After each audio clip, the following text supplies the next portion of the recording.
அனைவருக்கும் வணக்கம். நீங்கள் நம்ம சேனலுக்கு புதுசுன்னா பக்கத்தில் இருக்கிற பெல் பட்டன் அமைத்தி சப்ஸ்கிரைப் பண்ணிக்கோங்க. உன்னை பார்த்தா தலைவன் மாதிரி தெரியலையே.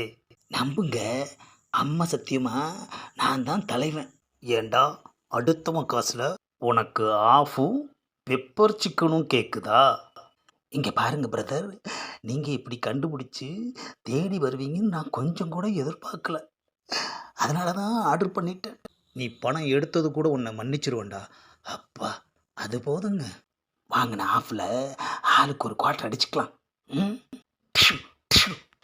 ஏங்க, மன்னிச்சதுக்கப்புறம் எதுக்குங்க திருப்பியும் அடிக்கிறீங்க?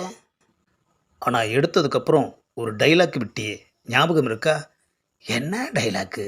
எனக்கு மறந்து போச்சு. டிஷு, அப்பா. ஆ, ஞாபகம் வந்துருச்சு, ஞாபகம் வந்துருச்சு. இந்த 500 தொலைச்சவன் ஒரு 5000 தொலைச்சிருந்தா ஒரு மாதத்துக்கு அப்பப்போ வந்து வந்து குடிச்சிட்டு போயிருக்கலாமேன்னு சொன்னேன். ஏண்டா 500 தொலைச்சதுக்கு நான் 1000 குடிச்சிட்டு உக்காந்துருக்கேன், உனக்கு 5000 தொலைக்கணுமா? டிஷு, எப்பா, என்ன அடி அடிக்கிறாயா?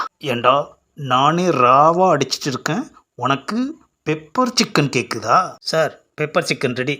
ஆஹா, நேரங்காலம் தெரியாமல் பெப்பர் சிக்கனை கொண்டு வரானே ஐயா. பெப்பர் சிக்கனையே பார்க்குறானே ஐயா, ஒருவேளை தட்டி விட்டுருவானோ? ஹலோ, பெப்பர் சிக்கன் வேணும்னா எடுத்து சாப்பிடுங்க, நான் எதுவும் நினைக்க மாட்டேன். ஏண்டா ஏன் காசியை எடுத்து எனக்கே பெப்பர் சிக்கன் கொடுக்குறியா? ஆர்டர் பண்ணி வாங்கியாச்சு, சாப்பிட்டு தானே ஆகணும்.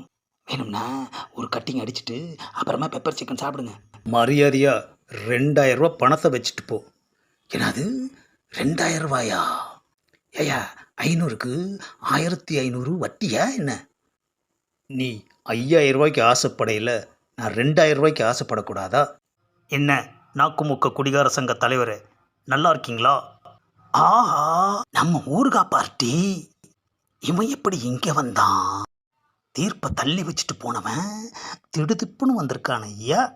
என்னோட பணத்தை எடுத்த ஆளை நீங்கள் மட்டும் அடையாளம் காட்டலைன்னா தெரியாமலேயே போயிருக்கோம். என்னது, இவன் தான் நம்மளை காட்டி கொடுத்துருக்கானா? ஆஹா, மரியாதையா பணத்தை எடு. ஏயா, நானே ஓன் காசில் சரக்கும் பெப்பர் சிக்கனும் வாங்கி வச்சுருக்கேன், என்கிட்ட வந்து காசு கேட்குற? காசு இல்லைன்னா பேண்ட் சட்டையை கழட்டிக்குங்க. யோ யோ யோ, ஏயா சும்மா இருக்க மாட்டியா? மரியாதையா பேண்ட் சட்டையை நீயே கழட்டி தரியா இல்லை நான் கழட்டிக்கட்டுமா? யோ வேணாயா, சொன்னா கேளியா, அசிங்கமாயிடும். கையில் அசிங்கமானா மோதிரம் உங்களுக்கு என்ன? சொன்னா கேளுங்க ஐயா, இது வேலைக்கு ஆகாது, நீங்களே கலட்டுங்க. ஹலோ, என்னது இது சிறுபிள்ளைத்தனமாலாம் இருக்கு? சொன்னா கேட்க மாட்டீங்களா? நான் ஜட்டி போடலையா? யோ, ஏன் இப்போ அடிச்ச? குடிக்கிற உனக்கு ஒரு ஜட்டி கூட வாங்கி போட முடியலையா? அதானே, நீங்கள் பேண்ட்டை விட்டுட்டு சட்டையை மட்டும் கழட்டுங்க. ஆஹா, புது சட்டையை கழட்டிட்டான் ஐயா. இந்த சட்டையை அட்வான்ஸாக வச்சுக்கிறேன், என் பணத்தை உன் சங்கத்தில் வந்து வசூல் பண்ணிக்கிறேன், வர்றேன்.